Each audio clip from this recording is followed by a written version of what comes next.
Control, this is Eagle 1. Target locked. Copy, Eagle 1, holding steady.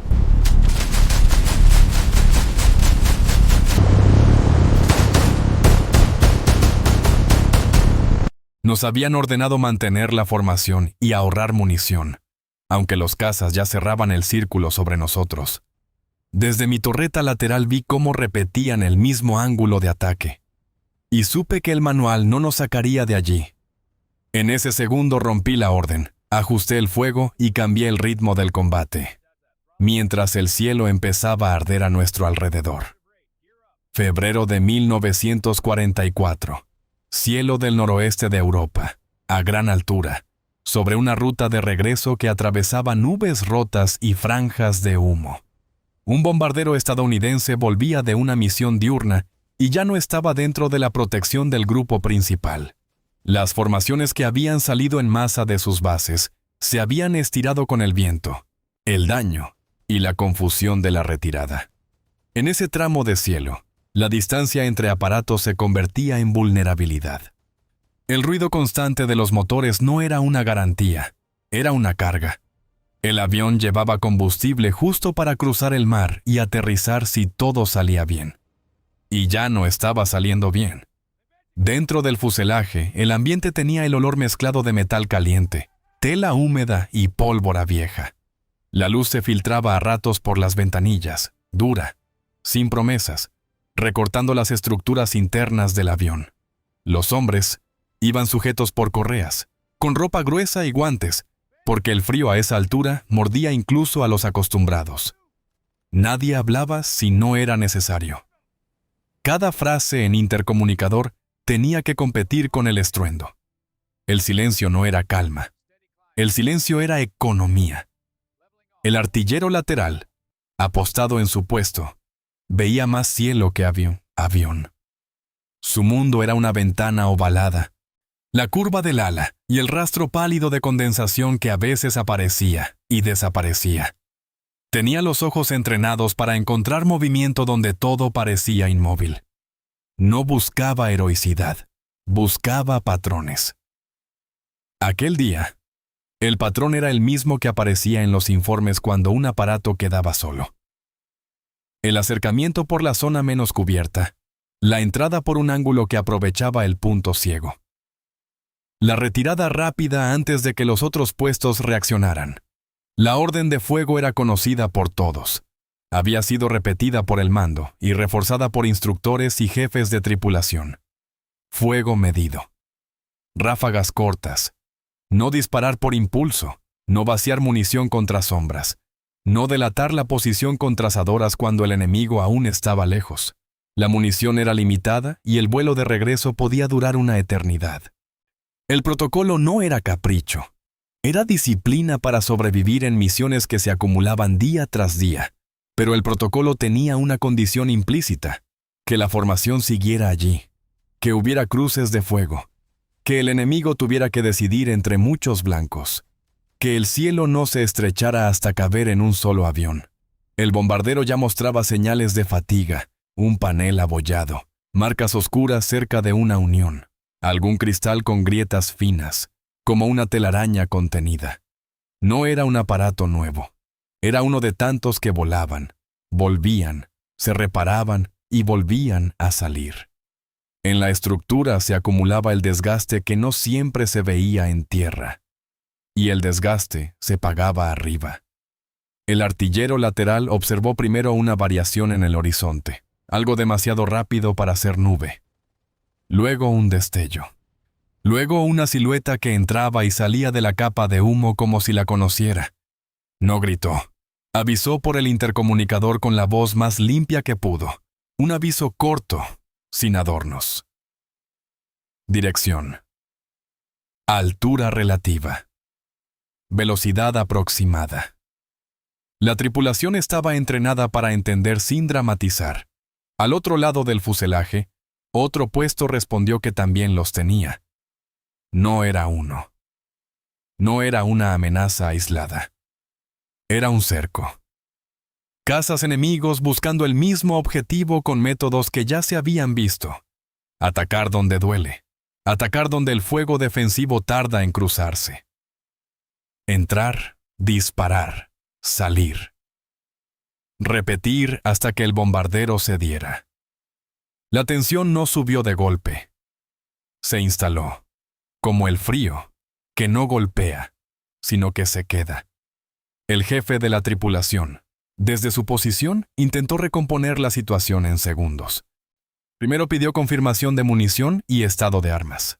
Después ordenó vigilar los ángulos más probables, sin elevar la voz, sin prometer nada, solo estableciendo prioridades en una cabina donde cada gesto costaba energía. El artillero lateral hizo lo que siempre hacía antes de disparar. Comprobó alimentación. Escuchó el ritmo del mecanismo. Sintió el retroceso en la memoria del cuerpo, porque no era la primera vez. Aún así, dudó un instante. No por miedo al enemigo. Por la orden. Por la regla estricta que le habían repetido. Esperar, medir, no desperdiciar. En la escuela esa regla era lógica. En ese cielo, sin escolta, la regla empezaba a sonar como un eco de otra realidad. El primer ataque llegó por el lado más ingrato. No se vio venir como una escena clara. Fue una línea que se acercó demasiado rápido. Un chasquido. Un golpe seco en algún punto del fuselaje. Un sonido distinto al del motor. El avión respondió con una vibración breve, y luego siguió, como si quisiera fingir que no pasaba nada. En los auriculares del artillero, las voces se cruzaron. Un hombre reportó una luz de aviso. Otro dijo que olía a humo en un compartimento. Alguien pidió calma. Alguien más pidió un dato que nadie podía dar con certeza. El artillero lateral miró otra vez. La silueta enemiga ya se retiraba, pero no se iba. Volvía al circuito. Se recolocaba. El patrón estaba confirmado. La regla de fuego seguía flotando en el fondo como una cuerda tensa. Y sin embargo, el artillero empezó a ver el problema de otra forma. No era solo un duelo de puntería. Era un reloj. La munición no era lo único finito. El tiempo lo era aún más. Cada pasada enemiga robaba un poco de estructura, más un poco de control, un poco de suerte. No había margen para esperar a que el enemigo se acercara lo suficiente, si eso significaba darle el ángulo perfecto. Hubo un segundo ataque, más cercano, más agresivo. El avión recibió impactos que no se veían, pero se sentían como un temblor en el esqueleto. Una pieza suelta golpeó en algún lugar y quedó vibrando. El artillero lateral, sin pensarlo demasiado, apretó el gatillo en una ráfaga breve. No larga, no desesperada, breve y dirigida, como le habían enseñado, pero antes de lo que el protocolo permitía. El arma respondió. El humo de la boca de fuego se perdió en el viento, y el sonido llenó el compartimento como una puerta que se cerraba de golpe. El artillero no celebró nada. No sabía si había dado. Solo sabía que había obligado al enemigo a corregir. Ese ajuste mínimo era la primera grieta en el cerco. Por el intercomunicador llegó una pregunta, tensa, cortante. ¿Por qué disparó? ¿A qué distancia? ¿Cuánta munición gastó? No era reproche vacío. Era el sistema intentando mantenerse coherente. El artillero lateral respondió con lo único que tenía, una observación. Que el enemigo estaba entrando por el punto ciego. Que repetía la misma trayectoria. Que si esperaban el momento ideal, no quedaría avión para aprovecharlo. Su voz no fue desafiante. Fue práctica. Como si hablara de una pieza que se desgasta. En la cabina, las órdenes se adaptaron sin admitirlo abiertamente. Se empezó a hablar menos de guardar, y más de negar el ángulo. Se pidió a cada puesto que disparara no para derribar, sino para forzar desviaciones. La intención no era ganar un combate, era sobrevivir a él. La formación, a lo lejos, era un recuerdo gris. Podían ver rastros de humo en el horizonte, pero no podían alcanzarlos. El bombardero estaba cargado de daño y no podía aumentar velocidad sin castigar motores ya exigidos. Tampoco podía descender sin entrar en capas donde el enemigo podía ocultarse mejor. La altitud era un compromiso. Todo era un compromiso. El artillero lateral notó entonces otra limitación. No en el cielo, en el arma. El mecanismo tuvo un pequeño tirón, una sensación distinta en el avance de la cinta. No era un atasco total, pero era el aviso. Si se ignoraba, en el peor momento el arma se quedaría muda. Y un arma muda en un lado convertía el avión en un blanco inclinado. Pidió al interior un instante para revisar. No le dieron tiempo. Nadie podía conceder tiempo. Los cazas volvían. El tercer ataque fue el que marcó el segundo del que hablarían después. El enemigo entró con decisión, tan cerca que el artillero lateral vio el perfil con claridad. No tuvo que adivinar, no tuvo que imaginar la distancia. Lo tuvo ahí. Y en ese mismo instante, el arma respondió con una resistencia brusca, un fallo corto. La cinta no avanzó como debía. El gatillo no se sintió igual. Ese fue el segundo. El segundo exacto en que el artillero tuvo que escoger entre insistir, perder tiempo y quedarse sin fuego, o soltar el arma y hacer lo impensable. Abrir, despejar, reiniciar bajo presión. No fue una decisión elegante. Fue un movimiento de manos que buscó lo mecánico por encima del miedo. Soltó, tiró. Revisó con dedos que sentía torpes por el frío y los guantes. Notó un cartucho mal asentado. No era una gran revelación. Era un error mínimo, un gesto mal colocado en algún punto anterior, quizá antes de despegar, quizá al cargar. Ese cartucho era la diferencia entre ruido y silencio. Mientras arreglaba, el avión recibió otra sacudida. Alguien gritó que había pérdida de algo, que se veía una estela distinta. El artillero no podía mirar. Tenía el mundo en sus manos. Si tardaba demasiado, el enemigo tendría su ángulo perfecto. Si lo solucionaba, quizá ganaban un minuto. En ese intervalo, otro puesto abrió fuego para cubrir. Las ráfagas cruzaron el aire como un intento de pared. El enemigo dudó lo justo para corregir. Lo justo para que el artillero lateral terminara el ajuste. Volvió a Kenda a enganchar. Probó. Disparó una ráfaga corta. Esta vez el arma respondió con el ritmo esperado. No hubo alivio visible. Solo continuidad. La supervivencia se parecía a eso. A conseguir que las cosas siguieran funcionando un poco más. El jefe de tripulación, escuchando informes fragmentados, ordenó un cambio de altitud. No era un cambio dramático. Era una variación calculada para romper el patrón de ataque, para obligar a los cazas a recalcular su entrada. Ese tipo de ajuste costaba estabilidad. El avión se movió con un leve balanceo. Los hombres lo sintieron en la garganta. Los instrumentos también lo sintieron. Un operador, en su puesto, intentó sostener comunicaciones, pero la radio era caprichosa con el daño y la distancia.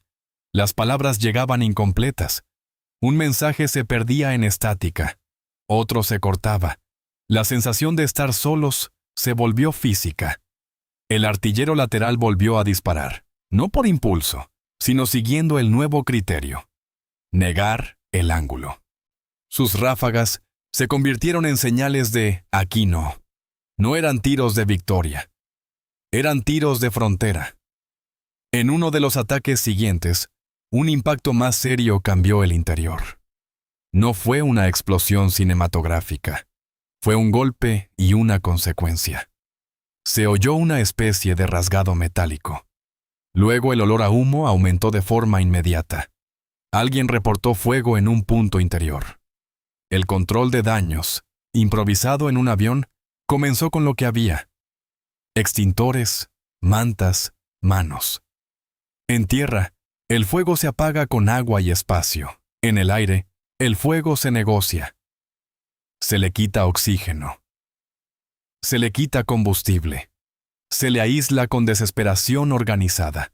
La orden del mando sobre la regla de fuego había nacido del deseo de controlar el caos. Ahora el caos estaba dentro. Y el control de gas era una serie de gestos pequeños que intentaban que el fuego no tomara la cabina.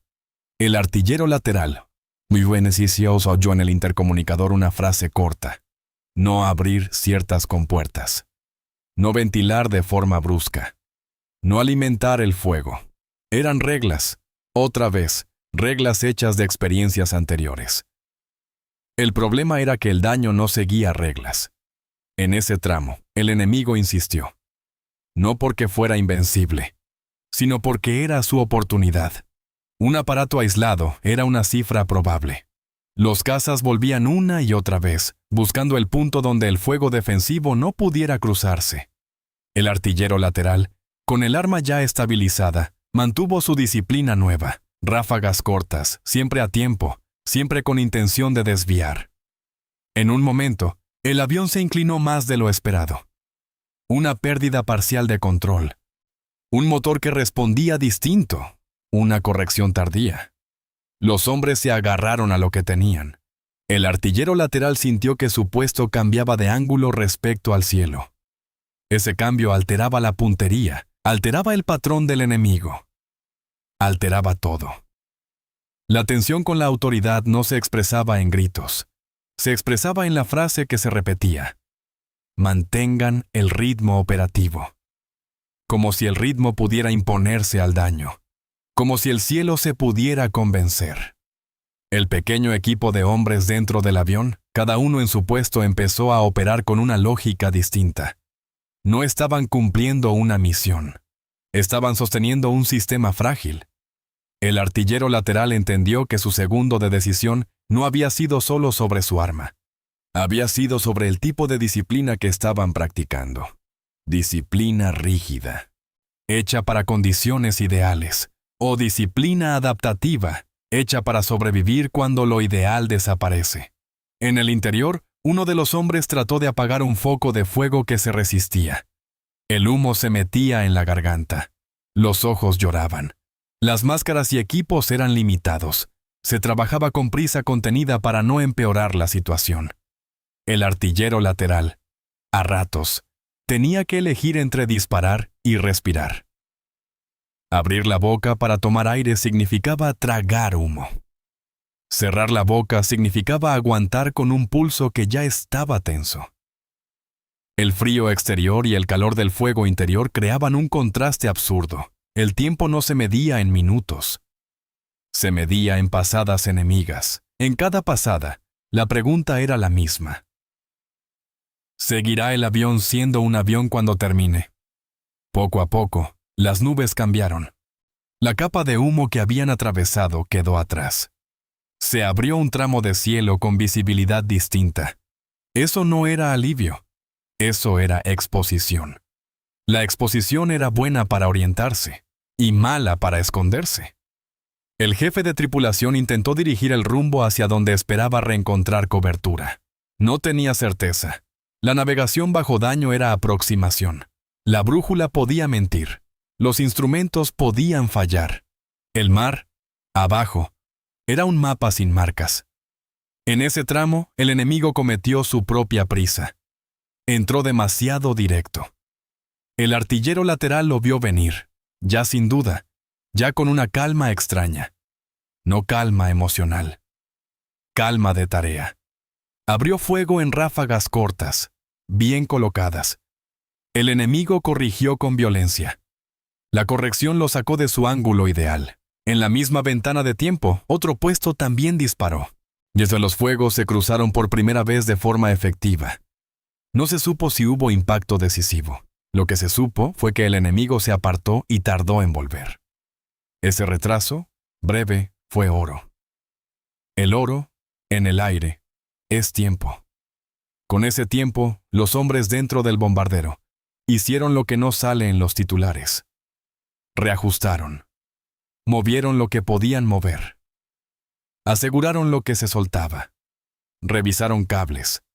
Revisaron combustible. Intentaron estabilizar el fuego interior con recursos mínimos. La fricción entre doctrina y supervivencia se volvió evidente. La doctrina decía que ciertos protocolos se respetan siempre. La supervivencia decía que los protocolos son herramientas, no cadenas. Pero admitir eso era difícil. Porque admitirlo significaba aceptar que el mando, desde lejos, no podía preverlo todo. Y porque aceptar eso no encajaba bien en un sistema que necesitaba reglas claras. En algún punto del regreso, el avión empezó a perder altitud de forma más constante. No era un descenso controlado al principio. Era una tendencia que obligaba a corregir. Cada corrección gastaba más.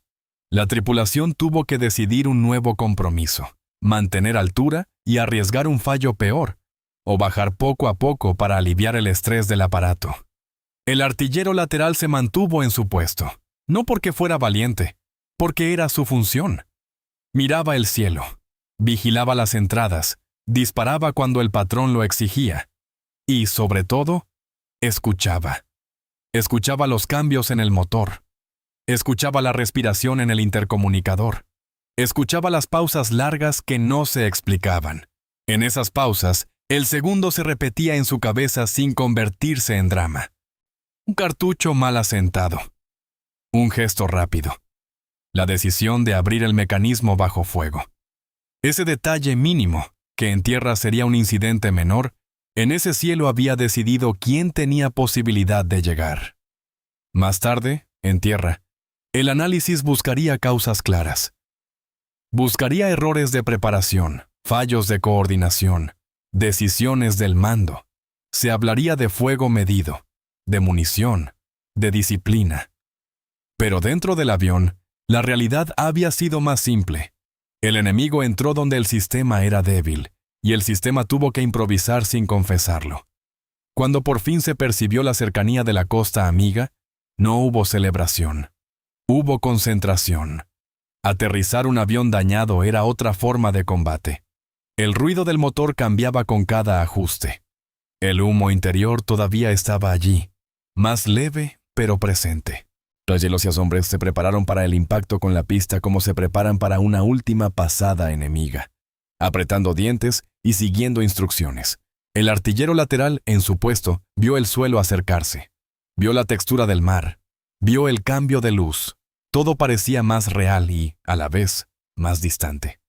Habían estado tanto tiempo en un mundo de nubes y ruido que la tierra parecía una idea.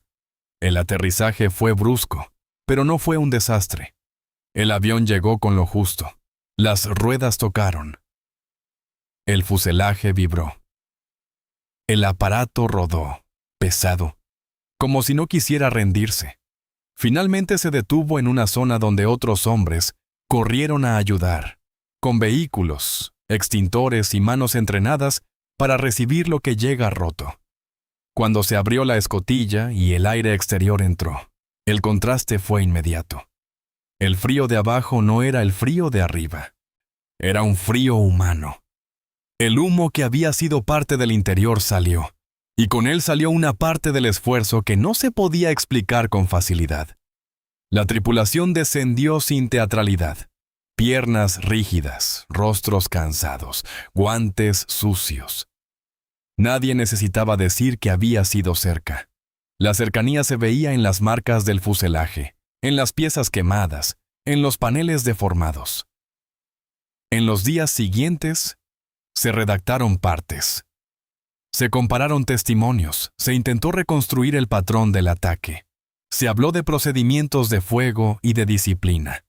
Se registró el daño y se intentó asociarlo a decisiones específicas. El artillero lateral fue mencionado de forma breve en un informe interno, no como figura épica, como alguien que actuó según criterio en un momento de fallo. Se anotó el detalle del atasco, la corrección bajo presión, la importancia de mantener fuego cuando el enemigo entra en el punto ciego. La autoridad, al leerlo, tuvo que hacer un gesto incómodo. Mantener la doctrina y, al mismo tiempo, aceptar que en la práctica había sido necesario romper el ritmo previsto. No se proclamó como victoria de la improvisación. Se incorporó como ajuste discreto. Una frase en un manual. Una recomendación en un boletín. Un recordatorio sobre la preparación de munición y sobre cuándo la regla estricta debe ceder ante el patrón real del ataque. No hubo titulares, no hubo discursos. Ese tipo de aprendizaje no se exhibía. Se archivaba. Se transmitía en entrenamientos. Se convertía en una norma nueva sin decir que era nueva. Para la tripulación, la memoria quedó en fragmentos. En el olor a humo en un compartimento. en el sonido distinto de un arma que empieza a fallar. Es el instante inexacto en que un cazador entra por el ángulo que no quieres ver. Y en el segundo, en que unas manos, frías y torpes, eligen hacer lo correcto en vez de lo permitido. En los meses posteriores, otros bombarderos seguirían despegando. Otros grupos se separarían. Otros patrones se repetirían. Y, en algún puesto lateral, alguien recordaría la regla antigua y la nueva: fuego medido. Sí, pero no ciego. Porque el enemigo no atacaba donde el reglamento decía. Atacaba donde el reglamento tardaba en mirar. La fricción entre doctrina y supervivencia no desapareció. Siguió viviendo en cada misión, en cada corrección, en cada informe que intentaba hacer orden de lo que arriba no era ordenable. El artillero lateral volvió a su rutina, con menos palabras y más atención a los detalles que parecen insignificantes. Un cartucho, una cinta, un ángulo, un segundo. Con el tiempo, el avión fue reparado o quedó fuera de servicio. Los hombres fueron reasignados o siguieron volando. Los archivos guardaron su versión precisa, fría, útil. Pero la realidad de ese día quedó en la suma de decisiones pequeñas tomadas sin dramatismo, con una claridad nacida del peligro inmediato. Al final, lo que decidió quién volvía a casa no fue un gesto grandioso. Fue una corrección a tiempo. Fue aceptar que la orden estricta ya no servía cuando el enemigo entraba en el punto ciego. Fue usar la disciplina para adaptarse, no para quedarse quietos. Y fue hacerlo en silencio. Porque en un avión aislado el silencio no es ausencia. El silencio es lo único que queda cuando todo lo demás es ruido. Throttle up, climbing. Steady climb, checking altitude. Leveling off, all systems nominal.